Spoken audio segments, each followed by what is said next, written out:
What is the Goddess Awakening Circle? It is a physical and energetic gathering of women who seek to unearth the feminine within.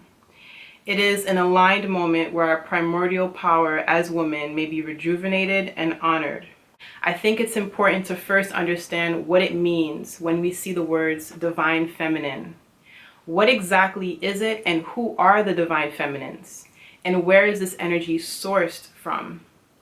Divine feminine energy is a primal aspect that is of God, Source, the Eternal, the Universe, or the All, however you desire to identify it. It is the energy that has created and manifested across infinite paradigms long before our collective incarnations, and that which will surely create and manifest after we have transitioned from this plane. It must be understood that all sentient beings that are connected to Source encompass both divine feminine and divine masculine energy.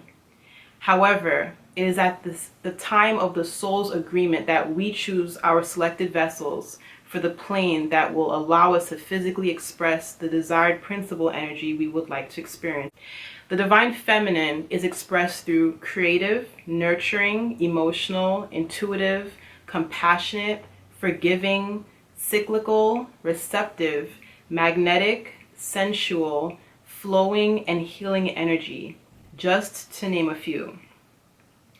The divine feminine presents a co-equal measure of energy to meet the divine masculine that allows for balance to be maintained in the ethers as well as on this planet. Being that aspects of the divine feminine are rooted in the primal forces and makeup of the woman, this essentially translates as the seat and throne of our collective and personal power. Divine feminine energy is the template of what our highest roads look like as women. We see examples of this by way of the many goddesses and deities that have been venerated for centuries. This energy lives through the Loas as the Ezilis and Aizan of Haiti, Haiti. She heals through the Neteru as Auset and Het-Heru of ancient Kemet. She loves through the Orishas as Oshun and Yemaya of West Africa and in the Caribbean. She flows through the Ishavara as Devi and Lakshmi in India, to the Las or Devas as the Taras and Dakini in Laos and Thailand of the rest of East Asia.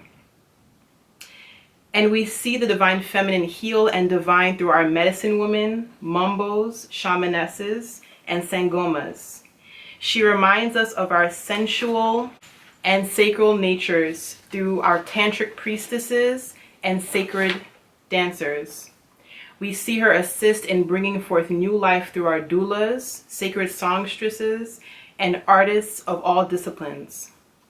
Humanity has done a distinctive job identifying, connecting, honoring, and invoking such principles. However, at what purpose and to what end? How are we allowing the aforementioned higher dimensional feminine entities the opportunity to guide and inspire our pathways as women today? Unfortunately, society's structures do not offer homogeneous systems that allow for the feminines to naturally flow in their primordial power. In this day and age, I'm finding that it is an act of revolution to intentionally operate from this perspective of the divine feminine. It is an act of revolution for women to lead with her intuition and unapologetically express these emotions, for she may be called crazy. It is an act of revolution for women to activate their magnetics and naturally attract what they desire out of life instead of chasing and quote-unquote getting it in the ways of a masculine. It is an act of revolution for women to tune into their natural rhythms and cycles, such that as of the cosmic moon, to listen to that wisdom so she may rest when it is required. It is an act of revolution for a woman to rotate her hips just as the planets would when they seek to orbit the sun. The remembering provides a space to allow your nervous system to get the signal that this sort of environment does indeed exist, and thus your spirit can begin to relax and attune to her sacred voice, her energy, and her story.